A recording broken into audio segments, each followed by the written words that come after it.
I'm Samantha Engel. And I'm Aaron Gullius, and this is Great Lakes Lore. Hello, Samantha. That was very formal. Hello, Aaron. How are you? I'm okay. How are you? I am fine. I am back from a trip to the Appalachians, the northern foothills-ish Appalachians, the Ohio Appalachians, which was a nice trip. I've got a short story for the Midway Break that doesn't quite match your haunted reformatory, but it's a haunted something. It's been a good couple of weeks. How about you? I'm alive. Nice. Excellent. Well done. Well done. Sometimes that's what I've got to say. I think we've all had those periods of time where that's the achievement. You're still there. Still standing. All right. Well, tonight we are going to talk about the Michigan Relics. Aaron, had you ever heard of this before I told you about it? I had not. I had heard of similar things in other places, but I had not heard of the Michigan Relics, which is crazy because once we got into this story, I was like, how have I not heard about this? This is amazing. Well, to be fair, I did not remember that I vaguely knew this story until my friend Heather, who I went on the ghost hunt with, told me, hey, you should do this for an episode. And for some reason it stuck with me. And I was like, hey, Aaron, this should be our next episode.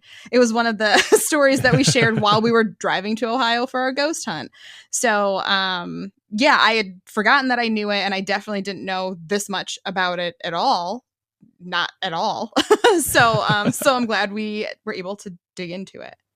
Yeah, it's an interesting story. And it touches on a lot of wider historical issues that come up in our professional lives in one way or another. You in the museum world and me talking to students who think they know things that they might not know or have watched the wrong YouTube videos about history.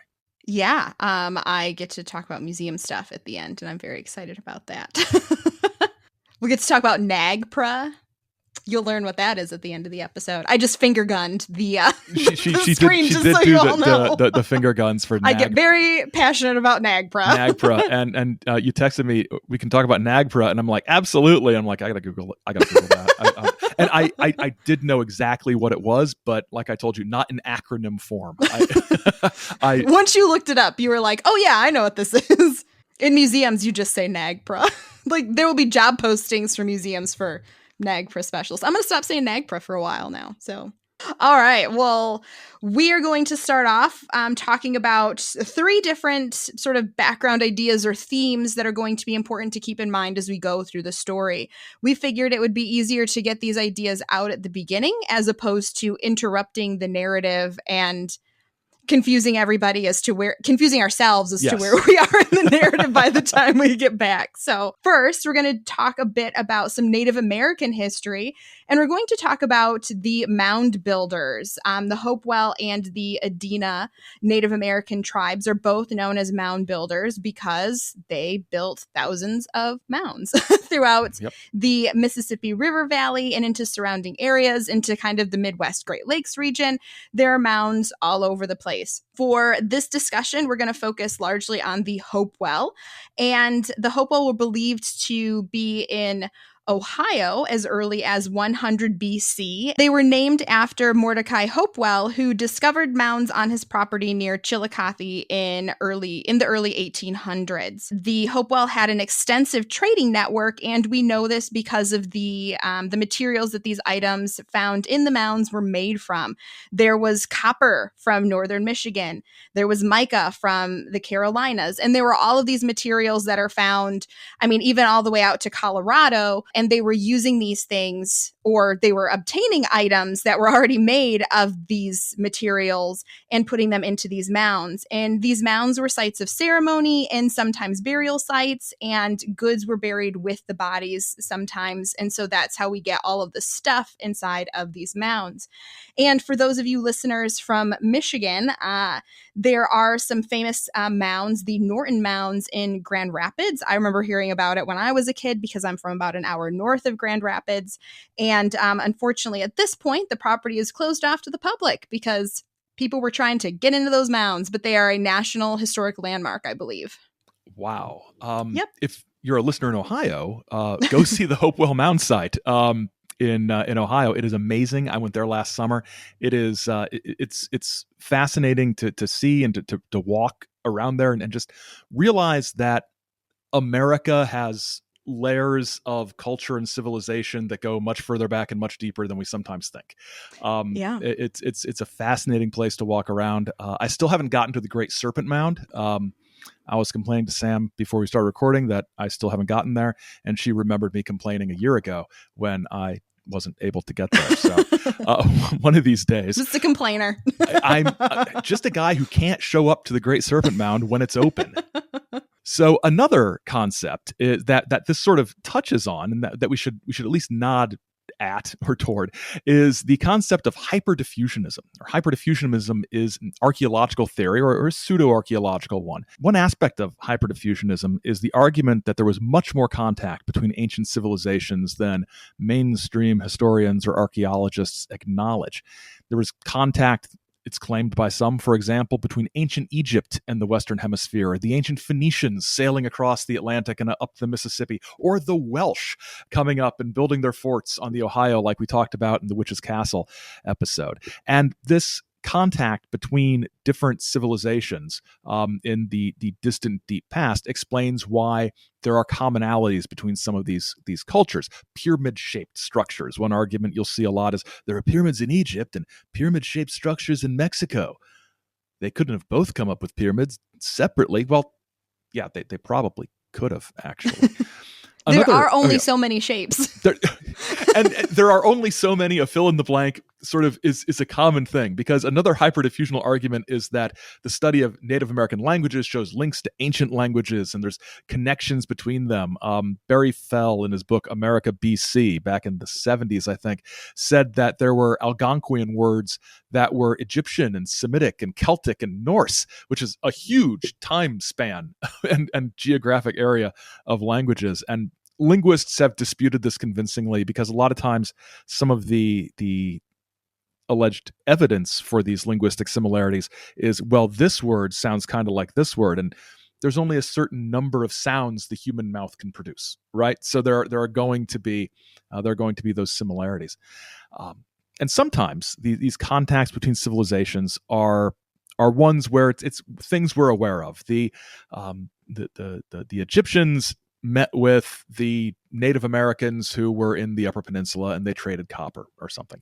But other more fringy theories promote the idea that there are lost civilizations, Atlantis and Lemuria, or Mu. I think, no, just Mu, I don't know, come up a lot, and that these were the source of cultural commonalities, and that Egypt is kind of an intermediary. They're not as ancient as the lost civilizations, and that they carried these Atlantean ideas and helped spread them. If you watch cable television or read books that are in archaeology sections of bookstores, you see a lot of these ideas sneaking in there. So it's some of these fringe archaeology ideas are, in some cases, just as well known as more mainstream ones. Because we certainly can't trust people with degrees who have studied this for a long time. All right. Yeah. We are going to bring these two ideas, I think, kind of together. I think talking about the Book of Mormon, which is where we're going next, really combines these ancient Native American cultures with this idea of hyperdiffusionism. So the Book of Mormon is a foundational religious text for the Church of Jesus Christ of Latter-day Saints, and one of the movement's earliest writings. It contained the writings of ancient prophets who lived in the American continent from 600 BC to 421 AD. In addition to its scriptural importance, so, containing these theological ideas and things, it is also, according to some, a record of God's dealings with the early inhabitants of North America. The book was found by Joseph Smith in Manchester, New York, where it was left by the last prophet, who wrote in the book. It is said by Smith to be written in an unknown text, like at that point, unknown, and probably not found since, I'm thinking. I don't think so. Known as Reformed Egyptian. And it sets the lost tribes of Israel as the ancestors of Native Americans. And so this idea helps reconcile the existence of humans in North America prior to the events of the Bible. So we're specifically speaking about these ancient Hopewell and Adena tribes, because if you remember, I said that the Hopewell were believed to be in Ohio as early as 100 BC. And so a lot of times when we're talking about Native American tribes, we're talking about them generally around contact, just before contact. So we're thinking late 14 and 15 and 1600s. So this is long, over 1,000 years prior to that. So very ancient native cultures. And mainstream historical and archaeological experts do not accept the historical assertions found inside of the Book of Mormon. They don't find any kind of historically verifiable facts in these ideas that these ancient Near East cultures had these contacts and were here, these lost tribes of Israel in the North American continent. So it is their idea. It is not accepted by historians and archaeologists. And as we're going to see, the idea of the lost tribes of Israel showing up in various places where they very likely didn't is not confined to Mormon history. But this story does have heavily Mormon-involved elements to it.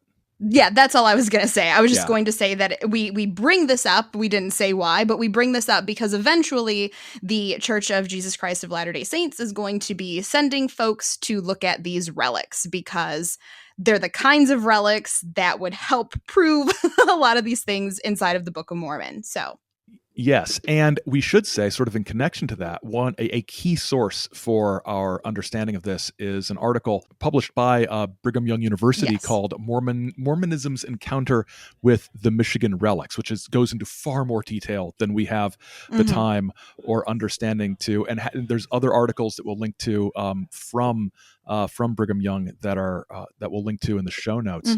And so this is not, nasty skeptics making fun of Mormons. This is also the Mormon believing archaeologists being self-critical of claims that are being made and investigating those claims, which makes it, I think, a more fascinating story in some ways. And they wanted to make sure they got it right as well. Yes, absolutely. So how does this all begin? Well, in October of 1890, a man named James O. Scotford excitedly announced to fellow residents of the village of Wyman, Michigan in Montcalm County that he had found ancient pottery while digging post holes on his property. The excitement soon spread, and the next spring and summer, residents of Wyman and nearby Edmore dug into dozens of mounds and unearthed many artifacts. So what was being found? Everything from amulets to pottery to tools and pipes. There were also many tablets with hieroglyphics or cuneiform inscriptions. Many of these tablets depicted biblical stories such as battles, the Tower of Babel, and most notably, the Flood. According to that article we talked about from Brigham Young University, a group of locals looking to capitalize on the finds in the area approached archaeologists in the state to verify the artifacts. In 1892, Francis Kelsey, a professor of Latin at the University of Michigan, along with Morris Jastrow Jr. from UPenn, discredited the findings. They said the inscriptions on the tablets made no linguistic sense. They utilized a very limited set of characters and mixed several ancient scripts, which is something you see in a lot of these cases. It's like you just copy little symbols onto it, and it's like, it's ancient language. Like, no, it's just gibberish. Yeah, so this is kind of the first blow in the credibility of these artifacts. And another one came the following year in 1893. Scotford actually submitted a stone casket to be exhibited at the World's Fair in Chicago. And Walter C. Wyman, who was head of the fair's archaeology department, rejected it as a fake. You'd think he probably knows what's going on. Probably. Not everyone, however, sought to discredit the artifacts, though, or once they looked at them, thought that they were fakes. In 1898, so we're jumping a few years ahead, John Campbell, a professor at the Presbyterian College in Montreal, Canada, defended the pieces. He claimed that the inscriptions that were found on the tablets were very similar to a tablet found on Monaghan Island in 1856, which is off the coast of Maine. Campbell believed both specimens were the work of a group of traveling Japanese Buddhist monks. Which is different. That's not even connecting the same. No, idea. this is massively hyper diffused, right? Yes.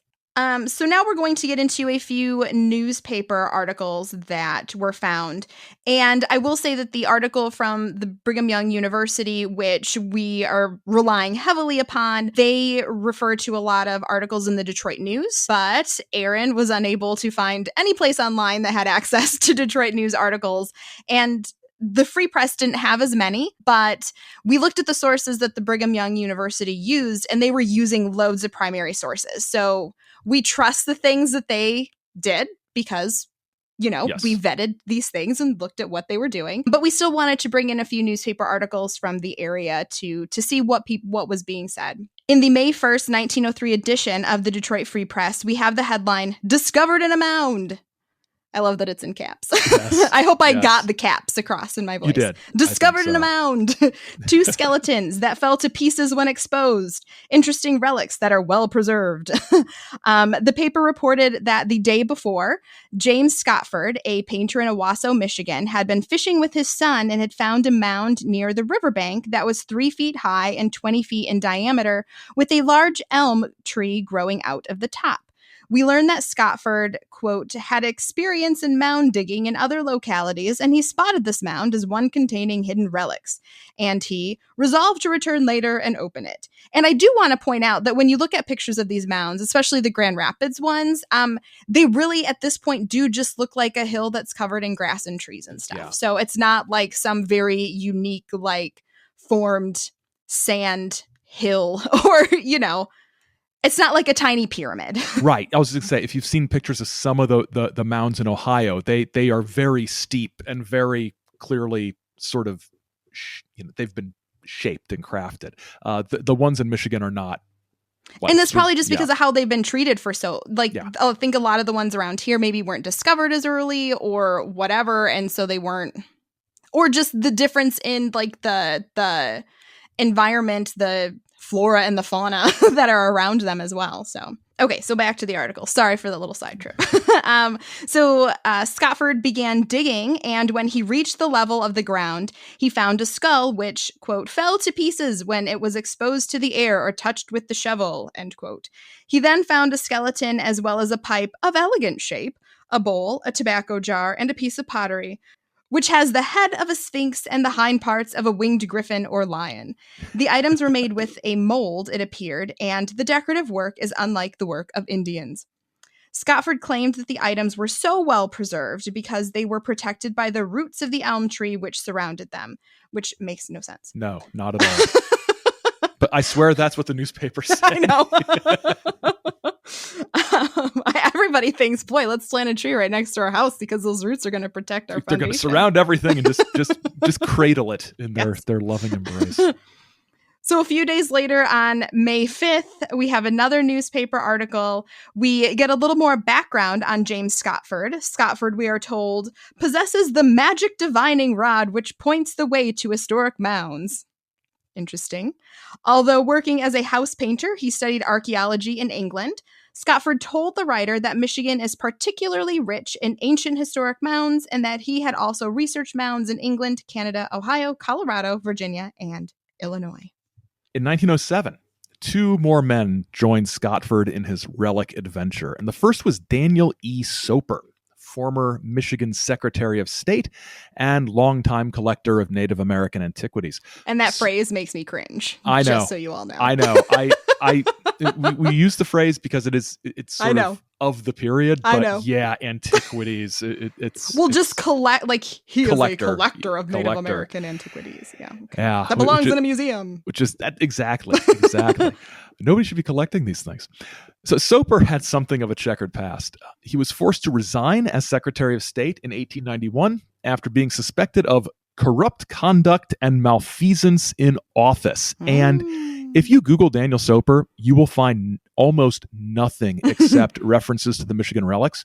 It took some digging, but I found out what he did to be forced to resign. And like all the best scams, it is too boring to even comprehend. He was basically selling municipalities and courthouses copies of like the Michigan Code, like the big giant shelves of books, pocketing the money and not passing it on to this. He was stealing the books and then it was so boring. That is something that like a lonely bureaucrat thinks about. Right. You could get away with this forever. But his shady past extended to the world of ancient artifacts. After he was, run out of town in Michigan, he moves to Arizona. And while there, he takes some of his collection of Native American artifacts, these are genuine artifacts, and buries them in Arizona. and I read this, is like, really? And then he invites local archaeologists to sort of be there while he unearths these treasures. And the archaeologists look at him and say, this isn't from Arizona. What are you doing? Unsurprisingly, look at these great big fur mucklocks that these folks in Arizona are wearing. Why is there a moose on this? So unsurprisingly, Soper is sort of driven out of town again and heads back to Michigan. There, he hooks up with Scotford, and Soper would become pretty much the public face of Scotford's relic operations, selling artifacts through the mail. He claimed he didn't sell them through the mail. He had a system of various companies that were intermediaries to sort of distance himself from it. One operation was advertised as the Happy Hollow Gold Mining Company. With the promise of immense dividends assured, millions in sight, no mining scheme, no long wait, quick action guaranteed, no debts, no danger of loss. The sale of the artifacts was literally a get-rich-quick scheme. I mean, they labeled it, get rich, quick, no risk. The Happy Hollow Gold Mining. No mining involved. That's outstanding. The other man who came into the Relics orbit was James Savage. He was the Roman Catholic dean for the Western Detroit Diocese and pastor of Most Holy Trinity Church in Detroit. And Savage was a long-time, sorry Sam, collector of indigenous antiquities and became entranced with the Scotford relics, believing there was Christian symbology embedded in some of them. There was a marking that looked like IHS, which is the abbreviation for in hoc signo, which is part of the words that Constantine saw before the Battle of Milvian Bridge. So he saw this sort of symbol in there. At the same time, as Savage was getting involved, local newspapers were starting to raise the many, many issues that archaeologists had with the finds. So we're going to jump ahead now to 1907. In November 15th of that year, the Detroit Free Press ran another article with the headline, Hint at Relic Frauds. So we've jumped ahead to not just the discovery, but to it being a fraud. Archaeologists at war with Daniel E. Soper allege that supposed prehistoric articles unearthed from Michigan mounds are of modern make. Accused ones deny charges. Wouldn't they? The article goes on to say that archaeologists believed the relics were fake, but Soper and Scotford claimed that they're real. Soper relies on his knowledge as a collector of Indian relics for over 30 years. So he's pulling out his great knowledge that he tried to pass over on the people of Arizona. One of the chief skeptics noted in the article was Charles E. Brown, and he was the curator of the Wisconsin Archaeological Society and had sent Soper several letters alleging that the artifacts, for which some collectors had paid big money, were forgeries made with modern tools. Scotford said that he had opened 104 mounds in various parts of Michigan searching for specimens, and declared that anyone who charges that these relics could be duplicated doesn't know what he's talking about. He goes on to explain that many of them are made of tempered copper, and that the U.S. government now has a standing offer of $10,000 for anyone who can find this lost art of tempering copper. So in order to understand these claims about tempered copper a bit better, Aaron decided to research it a bit more and found that, in fact, the process of tempering copper was something that metallurgists of the late 19th and early 20th centuries were really trying to figure out. And in his research, he came across some notes from the 1893 Columbian exhibition. They said that at Michigan's exhibit at the fair, they had all of these different artifacts like knives and arrowheads and things like that from indigenous peoples of the Upper Peninsula on display. And nobody could really figure out how they were made because this copper was heated and shaped, and that this was some kind of a lost art that could no longer be duplicated. So that's how Scotford's assertion that these tempered copper things have to be real kind of plays into Yes. this whole scheme. Experts, however, leveled serious charges at promoters Soper and Scotford, calling the relics a hoax, pointing out that the relics were only ever discovered while Scotford or Soper or their trusted partners were there, and that the actual artifacts didn't exhibit characteristics of things that had been underground for thousands of years. So these things don't show the proper aging to actually be this old. And this is something that we see brought up with several of these people who are questioning the authenticity of these pieces.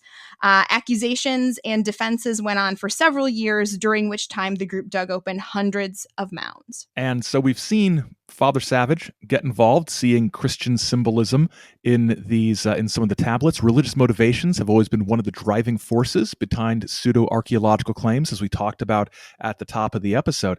And after the break, we'll see how that was particularly true of the Michigan relics.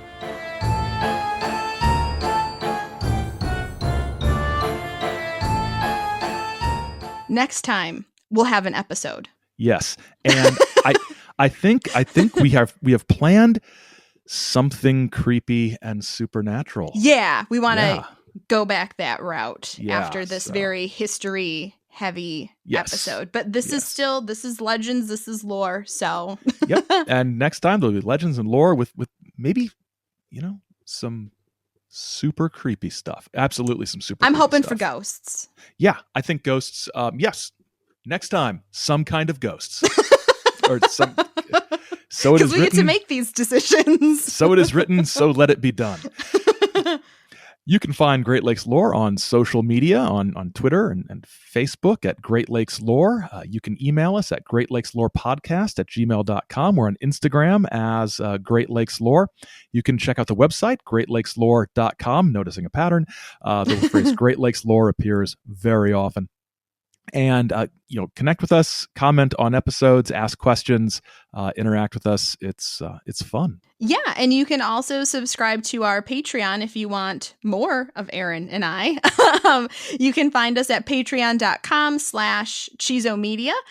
It is a Patreon account for both Great Lakes Lore and Aaron's other podcast, The Saucer Life. And there are patrons, depending on what tier you should choose to support us at.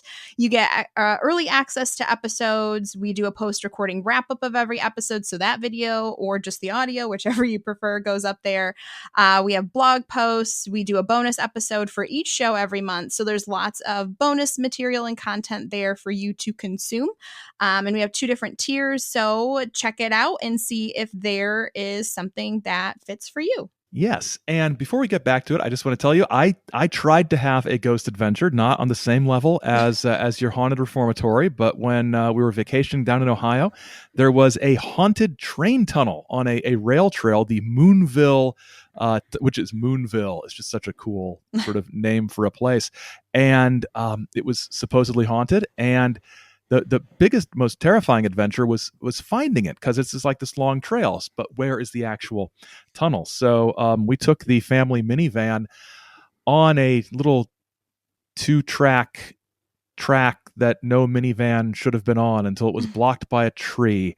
that had fallen, and we almost lost the minivan down the side of a ravine trying to turn around to go the other way. But we eventually found the tunnel, and it was very cool. It was very cool to see, very echoey. I had made plans to go back at night to see if I could detect anything, but realized driving on some of those roads at night in a minivan was probably beyond my skills. Who is it supposed to be haunted by? I was never clear on that. But I believe, unless I'm mixing it up with another railway tunnel, there are a number of people who are known and documented to have died or fallen off of the trestle above, like the railway down to the road. I think the most recent was in the 1970s. Oh, okay. So yeah, it's there might be any number of ghosts of people who have died. Sure. And actually, it looks very tempting to climb up the sort of rocky rubble from the ground up to where the top of the trestle. There's actually a sign. The official sign says, "Don't be stupid," or something like that. It's very blunt. I asked my wife if I could try climbing up there, and she said, "Don't be stupid." So it's like the people that we talked about in our Mackinac Island episode who still try to climb Sugarloaf, even though the signs say you will literally ruin this great geological formation if you try to climb on it. Well, there's people going up. So, and you have anything interesting? I'm reading a cool book right now. It is called My Best Friend's Exorcism, and I bought it solely because, well, I picked it up because of the cover. Obviously, that's what attracts you to pick up a book. But the cover looks like a 1980s VHS case. It's super cool. Like they even have like the little things that look like a sticker that like the video rental store would put on there, like staff pick and be kind, please rewind and things like that. And so I'm kind of a slow reader. I just like to take things in and savor the words, I guess. I don't know. I'm also distractible from my animals and things. So, but I am flying through it. And so I'm over 2/3 of the way done. And I'm really enjoying it. It got me because the description said something like, "This book is what would happen if Tina Fey wrote The Exorcist and not William Peter Blatty." So I was like, yes, I will buy this book then. Yeah, that's you didn't tell me that's the description. Now I forgot. Yeah, because that sounds like something I would want to. So it's very much like high school girl life. So it's like Mean Girls meets The Exorcist, and like, not that I was a teen in the 80s, but it's very relatable.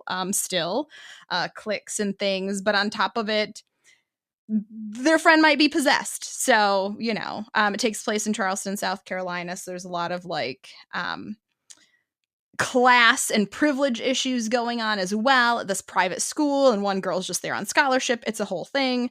And it's just really enjoyable. I'm really glad I bought it. I know you sent me a picture and I was like, well, you have to buy that book just for the cover. I mean, I did look up a couple of Goodreads reviews just because I've been taken in before and I didn't want to be taken in again. So the reviews are decent. So I was like, all right, I'll give this a shot. All right. Should we get back to the show? Probably. The Sam and Aaron travel and media review hour has come to a close, and we will get back to the relics.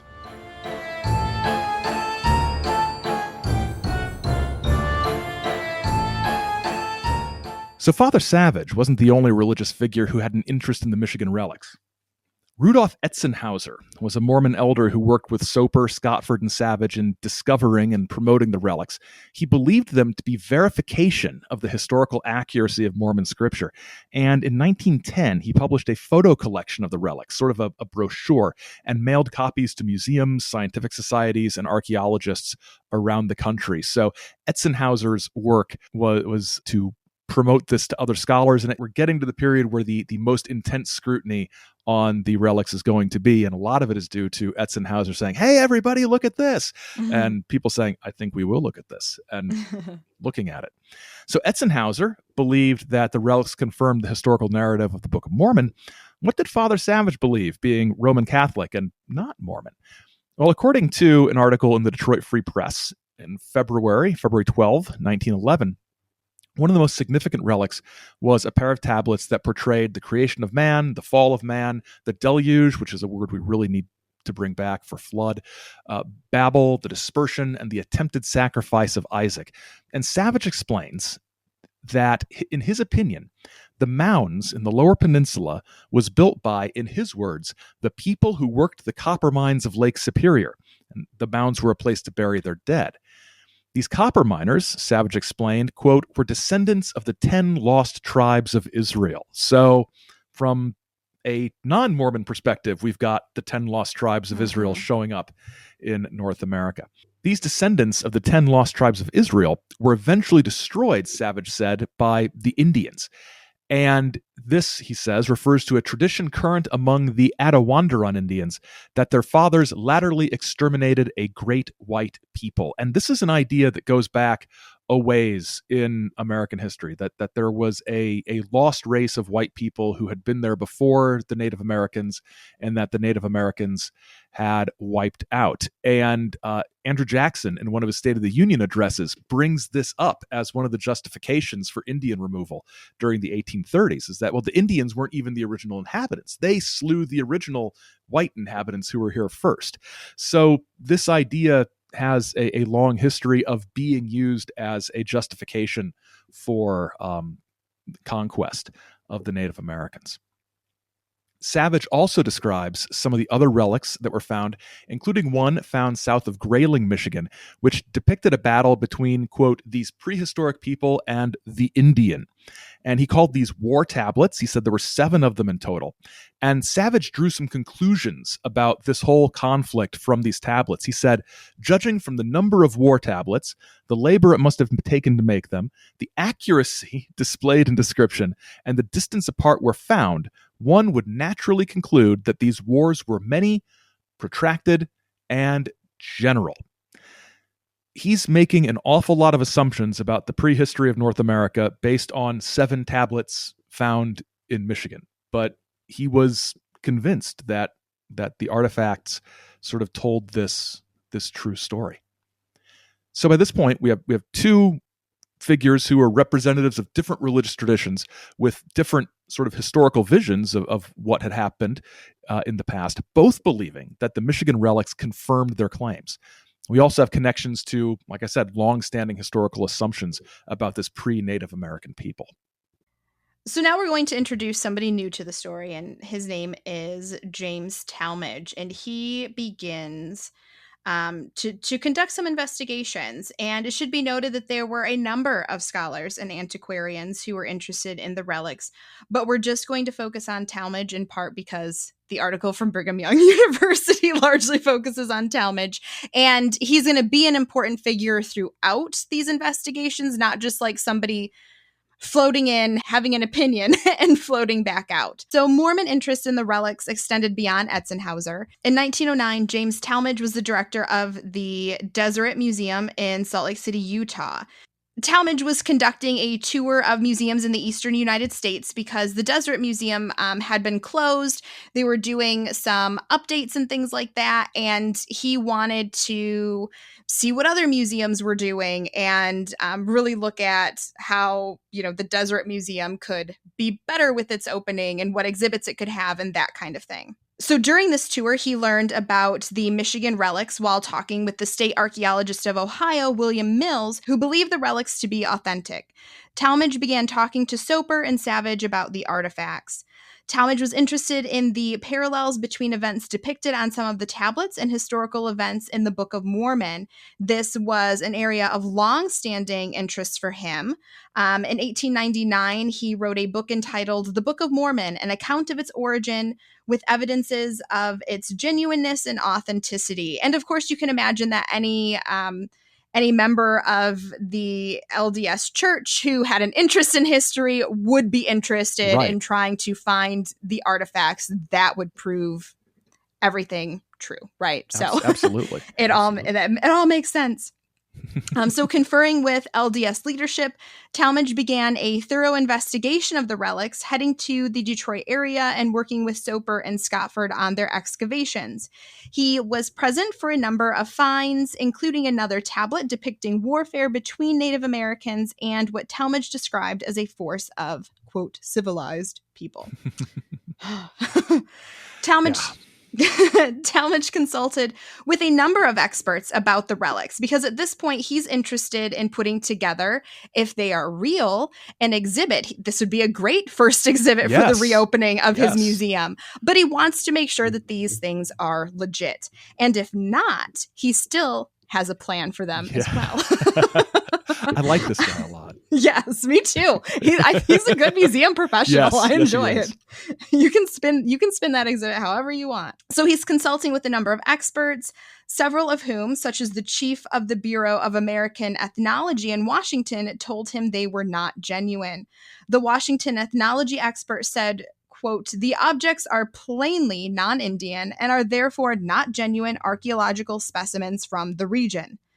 Tallmadge believed they were dismissing the relics out of hand because they did not fit the established history, though. So you can see how there could be a little contention there. Mm-hmm. At the same time, it's clear that Tallmadge was excited by the possibility of the Book of Mormon being confirmed by archaeological finds, which perhaps clouded his view. But he still kept researching, though. Yeah, and that's the important thing is yes. He's trying to get to the bottom of this. His complaint was that they were dismissing these relics not because of evidence they were frauds, but because, well, it couldn't be. This couldn't be real, so it's clearly fake since we know these things don't exist, which is sort of a question-begging sort of, argument. So Tallmadge grabs a couple of assistants and heads back to Michigan to dig up some more mounds. This time, however, he disguises himself and does the work without Soper or Scotford present. After opening up almost 24 mounds, they found nothing. It's almost like people only find these relics when Soper or Scotford or Scotford's, I think, son-in-law were there. Kind of like somebody else said earlier. Yeah, it's almost like, some of these previous skeptics might have been right. So Tallmadge reports back to Utah.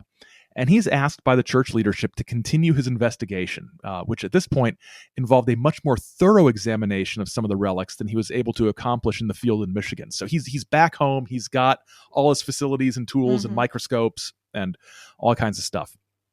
His investigation results in findings that were not favorable to Soper and Scotford. In response to Tallmadge's claims that some of the relics were fraudulent, Soper asked for them back. Tallmadge wrote back that if these relics are found to be genuine, we shall exhibit them as such. And if they prove to be spurious, we shall be equally desirous of exhibiting them as examples of forgery and fraud. Soper lost it, wrote back. He claimed that he was going to have Tallmadge arrested, that he was going to sue Tallmadge. But I love that, hey, if they're real, we got an exhibit. If they're fake, we've got a different kind of exhibit. Still a smashing exhibit for a museum reopening. I mean, come on. It's perfect. It's perfect. He's got a bit of the showman about him. Tallmadge does, I think. So Tallmadge goes back to Michigan, and this is in 1910, 1911. These are long trips from Utah to Michigan. So I'm just imagining the time he spent on the rails. He digs up some more mounds and is becoming more convinced that the relics were fraudulent. In early 1911, he reported to LDS leaders that the matter of the Michigan relics is still one of doubt and perplexity. In my mind, the evidence of forgery is very strong, but the absolute proof of forgery, the identification of the forger, and the location of the factory are yet incomplete. Basically, they're fake, but we don't know who did them or where. Then, in June 1911, Tallmadge got a break in the case. He contacted Scotford's stepdaughter, Etta Riley. After communicating with her, he wrote the following in his journal.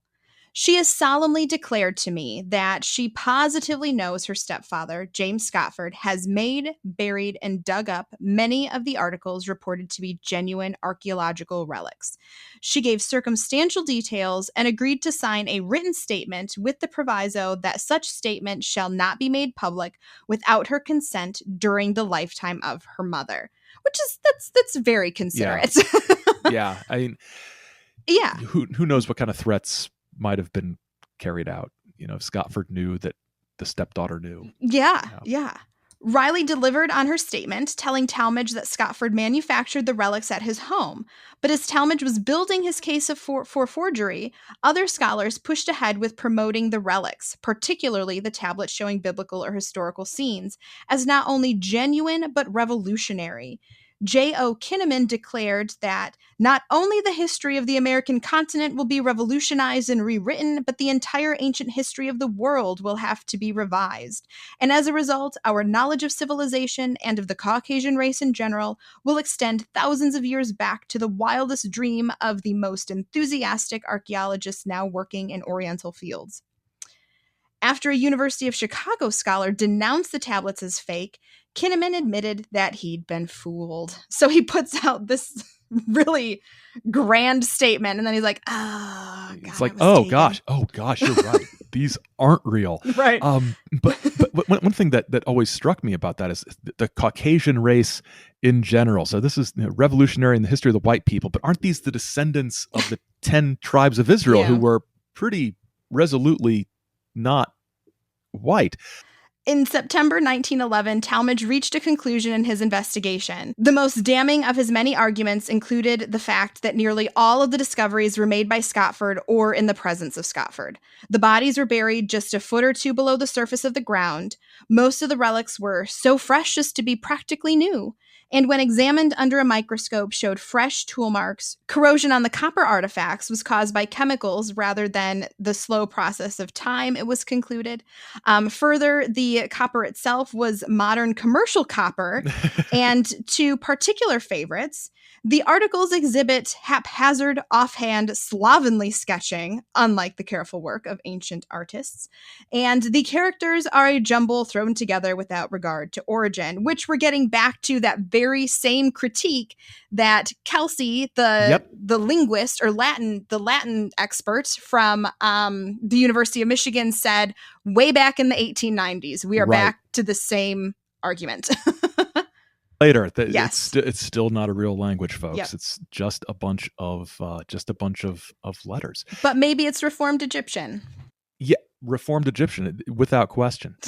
So in the show notes, I mentioned that there's another article. There's an article, sort of a companion to the article we used for a lot of our information on just sort of the sequence of events, and it is about the actual analysis of the tool marks on the relics, and it's way too technical to try to get into here, but we'll include a link to that in the show notes because it's fascinating stuff. Scotford, Soper, and Father Savage would all vehemently defend the authenticity of the relics, but as word spread of Tallmadge's findings, more people came forward with information, including Mary Robeson, who is the neighbor of one of Scotford's sons.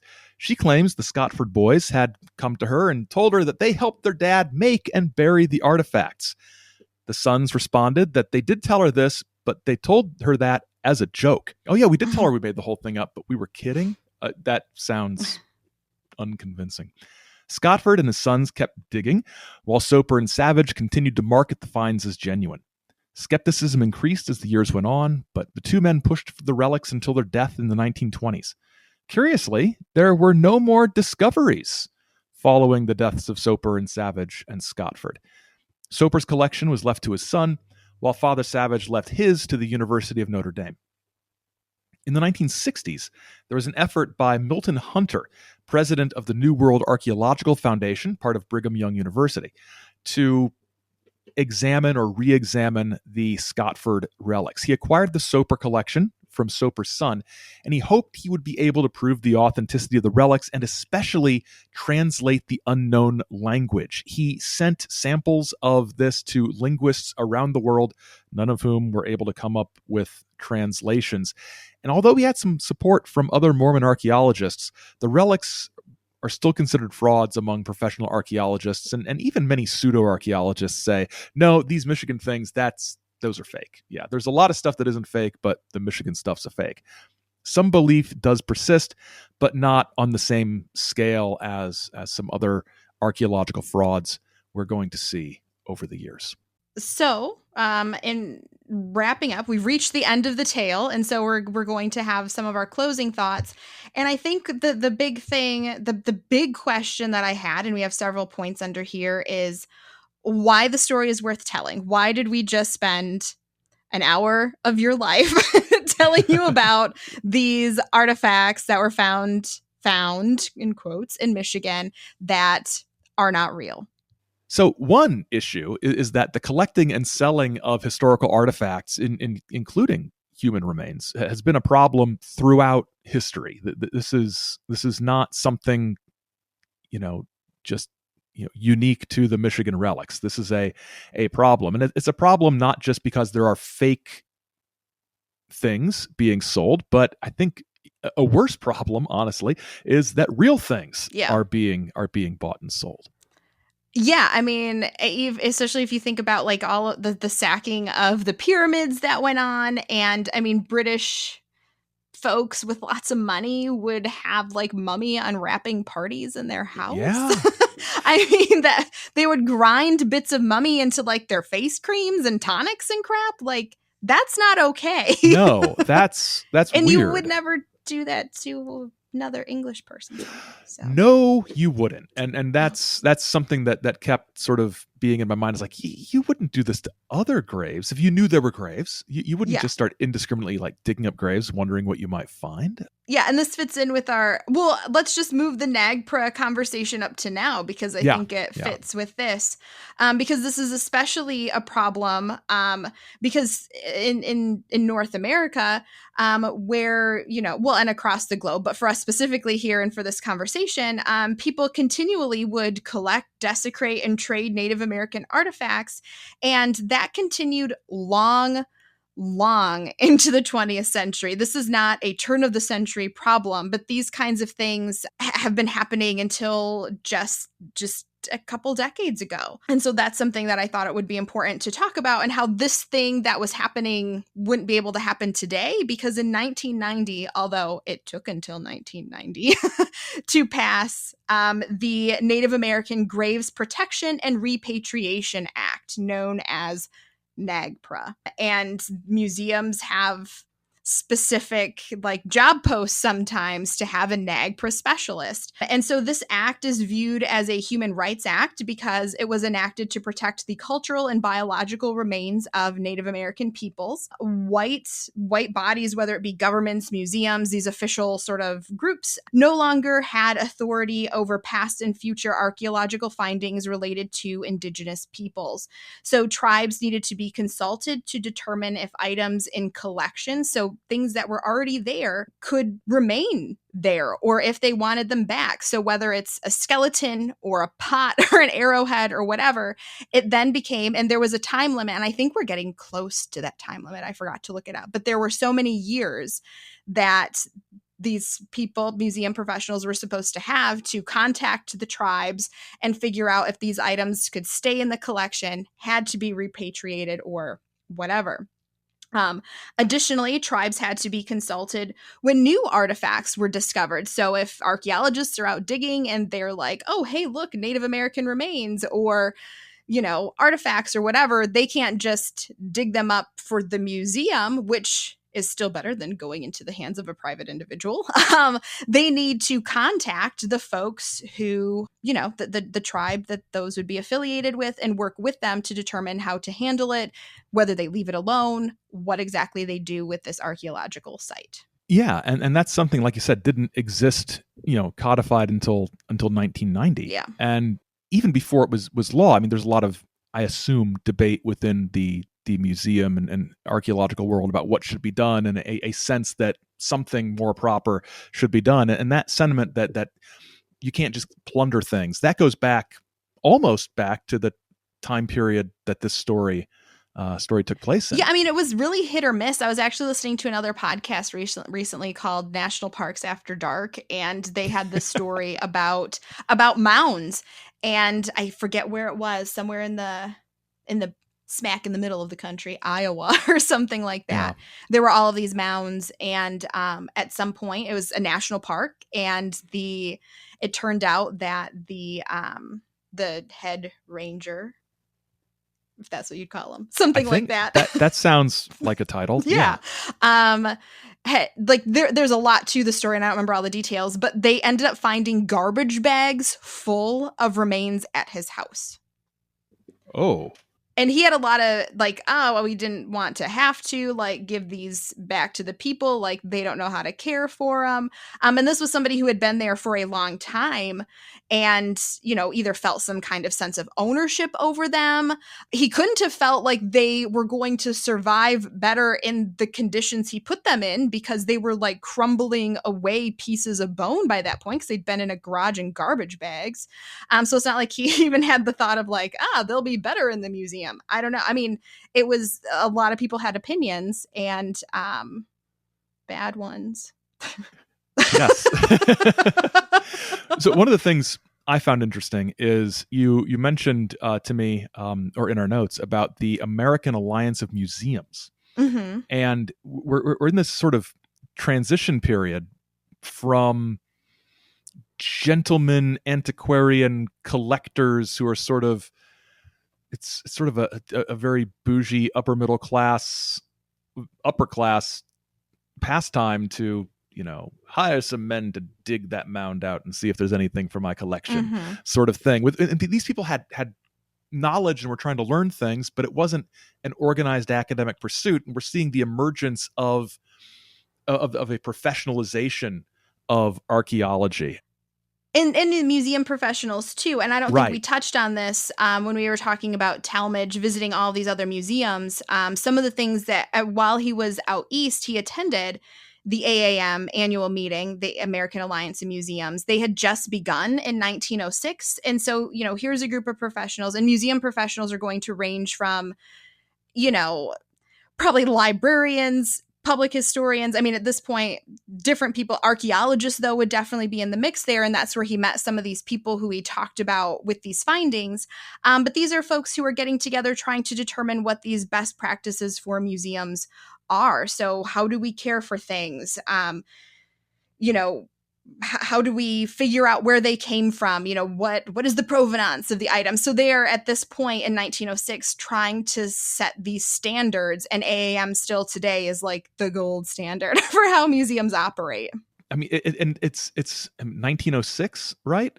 So was when it begins. So that's right in the middle of all this. And some things I read sort of pointed to Tallmadge's investigation of these relics as a really important point in the professionalization of archaeology, because he went in, he hypothesized, he sought evidence. His dismissal of the relics was based on, under a microscope, I see tool marks, not, well, it couldn't be because this isn't how things were. And one thing about archaeology, the professionalization of archaeology, is in the 19th century, it's coming along at the same time that you've got these revolutions in evolutionary biology and a deeper understanding of geology in the age of the earth. So a lot of professional archaeologists automatically reacted very strongly against anything that was like, we're proving part of fill in your holy book here, because like, well, this is, you know, undermining the science of what we're doing. So there's a little bit of dogmatism on each side. And Tallmadge is like, well, no, I've got pictures of things that prove it's fake. I did chemical tests to show this copper is modern. So it's a much more science-based debunking of the bunk. I just like his attitude. He's a very open-minded but thorough investigator. And he cared about his museum. You know, the goal of a museum is to get people in the door. So you got to think, what do the people want? They either want something revolutionary or they want a scandal. That's all I want from a museum. Revolution or scandal. I don't care which. Maybe a little of both. I was going to say revolutionary scandal or scandalous revolution. Yeah. You mentioned back at the beginning of our wrap up here about of collectors, you know, in Britain getting, you know, bits of mummy and things like that. And I think on a wider scale, there's sort of the issue of imperialism and colonialism here as well, because the British Museum having all of these things from cultures from all over the world, the Vatican having a vast array of ancient things, and it's like you said, it's different in North America. It's a sort of a different sort of thing with Native American relics, but there's still this sense of well, we are taking this land, and anything on this land is ours, regardless of the culture and people who lived here before. Well, yeah, I mean, it was a curiosity. Like, I mean, this all stems from this idea of the cabinet of curiosities almost, right? And so, Yes. And that's something I've studied a bit about because Thomas Jefferson ties into this too, because he definitely, like, he was assembling his own cabinet of curiosities, which is like prior to museums and whatever. Rich people collected cool stuff and then they wanted to show off their cool stuff. So, so I mean, Jefferson had Native American pieces. Lewis and Clark brought home stuff for him. He had the skeleton of a mastodon that was found, you know, like he had all of these things. So if you go to Monticello, that front room that has all of the stuff all over all the walls, you know, that's part of that collection. And so then slowly, as ideas change, you start finding these things, you know, being taken to museums where they can be cared for properly and in perpetuity, and things like that. And now I've gotten away from the imperialism question, but yes, the cabinet of curiosity, you know, you're filling your collection with odd stuff. And so anything that isn't your culture is an odd stuff. Right. It's an other thing. Yeah, so, it's the exotic other. Yes. It's Orientalism. You know, in the Edward Said sense. Yep. You know, thinking back to my historiography class. I know. Yes, that's when I read Said. Anything else? No, I don't. I think that gets it all. I think so too. All right. Well, thank you for listening. The Michigan Relics was written and produced by Samantha Engel and Aaron Gullius. Our music is by Raphael Crux. Great Lakes Lore is a Chizo Media production. Chizo Media, our heart is with the people. Until next time, don't get lost in the lore.